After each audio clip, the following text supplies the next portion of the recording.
Dark ওয়েভে ৬০ lakh বাংলাদেশির CV বিক্রি হচ্ছে, দাম মাথাপিছু $১,০০০।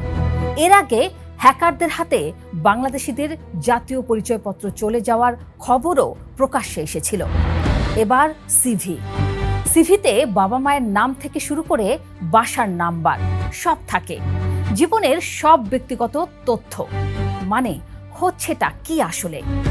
নাম, ফোন নম্বর, ঠিকানা, ইমেইল, শিক্ষাগত যোগ্যতা, চাকরির অভিজ্ঞতা। একজন বাংলাদেশীর গোটা পরিচয়টাই এখন বিক্রির পণ্য হয়ে গেছে। বাংলাদেশের নাগরিকদের ব্যক্তিগত তথ্য আসলে কতটা নিরাপদ, আর এসব তথ্য দিয়ে অপরাধীরা ঠিক কি করতে পারে জানবো আজকের এক্সপ্লেনারে। সঙ্গে আছি মৌসুমী সুলতানা।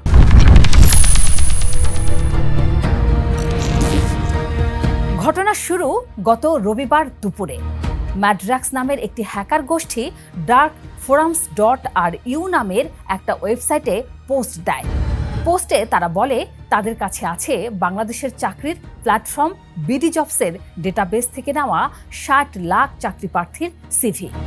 দাবির প্রমাণ হিসেবে তারা ফাঁস করে দেয় ১৪৮টি সিভির নমুনা যাচাই করে দেখা যায় বেশিরভাগ সিভি বেশ পুরনো। ২০১১ থেকে ২০১৭ সালের মধ্যে সর্বশেষ হালনাগাদ হওয়া সিভি বেশি। এর মধ্যে দুজনের সঙ্গে কথা বলার পর তারা নিশ্চিত করেছেন বছর কয়েক আগে বিডি জবসে সিভি আপলোড করেছেন তারা।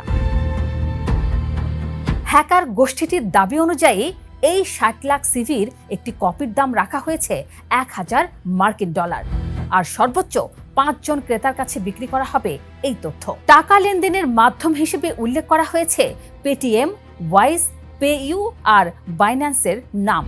অর্থাৎ ক্রিপ্টো আর আন্তর্জাতিক পেমেন্ট গেটওয়ে দিয়ে চলছে এই কালোবাজারি। তবে বিডি জবসের প্রতিষ্ঠাতা ও প্রধান নির্বাহী ফাহিম মাসরুর পুরো অভিযোগটাই অস্বীকার করেছেন। তিনি গণমাধ্যমকে বলেন, বিডি জবস শুরু থেকেই ব্যবহারকারীদের তথ্যের নিরাপত্তাকে সর্বোচ্চ গুরুত্ব দিয়ে আসছে। প্রোফাইল কে দেখতে পারবে আর কে পারবে না তার নিয়ন্ত্রণও আছে। তার ভাষায়, বিডি জবসে নিবন্ধিত নিয়োগকারী প্রতিষ্ঠানগুলো শুধু নিজেদের নিয়োগ প্রক্রিয়ার জন্যই এই তথ্য ব্যবহার করতে পারে। কেউ তৃতীয় পক্ষের কাছে বিক্রি করলে প্রমাণ পেলে আইনি ব্যবস্থা নেওয়া হবে। অর্থাৎ ফাঁসটা ঠিক কোথা থেকে হয়েছে সেটা এখনো স্পষ্ট নয়। বিডি জবসের সার্ভার থেকে নাকি কোনো নিয়োগকারী প্রতিষ্ঠানের অ্যাকাউন্ট থেকে। In the heart of the city rises a destination built for greatness. International Convention City, Bosundhara. Life takes a new course. এই ঘটনা বাংলাদেশে প্রথম নয়, এটা সবচেয়ে বড় দুশ্চিন্তার জায়গা। এর আগেও একাধিকবার নাগরিকদের তথ্য হাতছাড়া হয়েছে। নির্বাচন কমিশনের সঙ্গে চুক্তিবদ্ধ এমন 5টি প্রতিষ্ঠান, স্বাস্থ্য অধিদপ্তর, একটি ব্যাংকের মোবাইল ব্যাংকিং সেবা, চট্টগ্রাম বন্দর কর্তৃপক্ষ, মহিলা বিষয়ক অধিদপ্তর আর অর্থ মন্ত্রণালয়ের একটি সফটওয়্যার থেকে এনআইডির তথ্য তৃতীয় পক্ষের কাছে ফাঁস হয়েছিল বলে নিজেরাই প্রমাণ পেয়েছিল নির্বাচন কমিশন। তারও আগে একবার নির্বাচন কমিশনের ডেটা সেন্টারের সাবেক এক পরিচালককে গ্রেপ্তার করা হয় 11 কোটির বেশি নাগরিকের 46 ধরনের ব্যক্তিগত তথ্য ফাঁস আর বিক্রির অভিযোগে।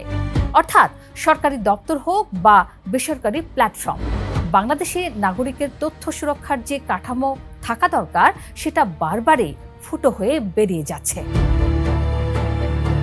এখন প্রশ্ন হলো, এই তথ্য দিয়ে অপরাধীরা আসলে কি করতে পারে? আন্তর্জাতিক অপরাধ ট্রাইব্যুনালের প্রসিকিউটর ও প্রযুক্তি বিশেষজ্ঞ তানভীর হাসান জোহার মতে, একটি সিভিতে থাকা নাম, ফোন নাম্বার, ইমেইল, ঠিকানা, শিক্ষাগত যোগ্যতা আর কর্মজীবনের তথ্য একসঙ্গে পেলে সাইবার অপরাধীরা একজন মানুষের পূর্ণাঙ্গ ডিজিটাল প্রোফাইল বানিয়ে ফেলতে পারে। আর এই প্রোফাইল দিয়ে চালানো যায় লক্ষ্যভিত্তিক ফিশিং, ভুয়া চাকরির প্রস্তাব, পরিচয় জালিয়াতি আর আর্থিক প্রতারণা। এনআইডির মতো স্পর্শকাতর তথ্যের সঙ্গে যদি এসব যোগ হয়ে যায় তাহলে ঝুঁকি আরও বাড়ে। কারো নামে ভুয়া সিম কার্ড তোলা, ব্যাংক অ্যাকাউন্ট খোলা কিংবা ঋণের আবেদন করার মতো ঘটনাও ঘটতে পারে অজান্তে। আর সবচেয়ে বিপজ্জনক দিক হলো, এসব জালিয়াতির দায় প্রথমে গিয়ে পড়তে পারে সেই ভুক্তভোগীর ঘাড়ে, যিনি হয়তো জানেনও না তার তথ্য কোথাও ফাঁস হয়েছে। আইনি দিক থেকেও ভুক্তভোগীদের জন্য পথ খুব সহজ নয়। বাংলাদেশে সাইবার নিরাপত্তা আইনের অধীনে ব্যক্তিগত তথ্য চুরি বা বেআইনিভাবে ব্যবহারের বিরুদ্ধে অভিযোগ করার সুযোগ থাকলেও দায় নির্ধারণ করাই সবচেয়ে বড় চ্যালেঞ্জ। ফাঁস কোথা থেকে হয়েছে তা প্রমাণ করা কঠিন, আর হ্যাকার গোষ্ঠী বিদেশি সার্ভার থেকে পরিচালিত হলে তদন্ত দীর্ঘায়িত হয়। ফলে সাধারণ মানুষকেই এখন নিজের সতর্কতা নিজে নিতে হচ্ছে। অচেনা নাম্বার থেকে আসা চাকরির প্রস্তাব বা লিঙ্কে ক্লিক না করা, এনআইডি নাম্বার অপ্রয়োজনীয় জায়গায় শেয়ার না করা, ব্যাংক বা মোবাইল ব্যাংকিং অ্যাকাউন্টে 2 ফ্যাক্টর ভেরিফিকেশন চালু রাখা, আর সন্দেহজনক লেনদেন দেখলে সঙ্গে সঙ্গে সংশ্লিষ্ট প্রতিষ্ঠানকে জানানো, এসবই এখন প্রতিটি নাগরিকের জন্য প্রায় বাধ্যতামূলক সতর্কতা হয়ে দাঁড়িয়েছে। বিশ্লেষকদের মতে 60 লাখ সিভি ফাঁসের এই ঘটনা বিচ্ছিন্ন কোনো দুর্ঘটনা নয়, এটা একটা প্যাটার্নের অংশ।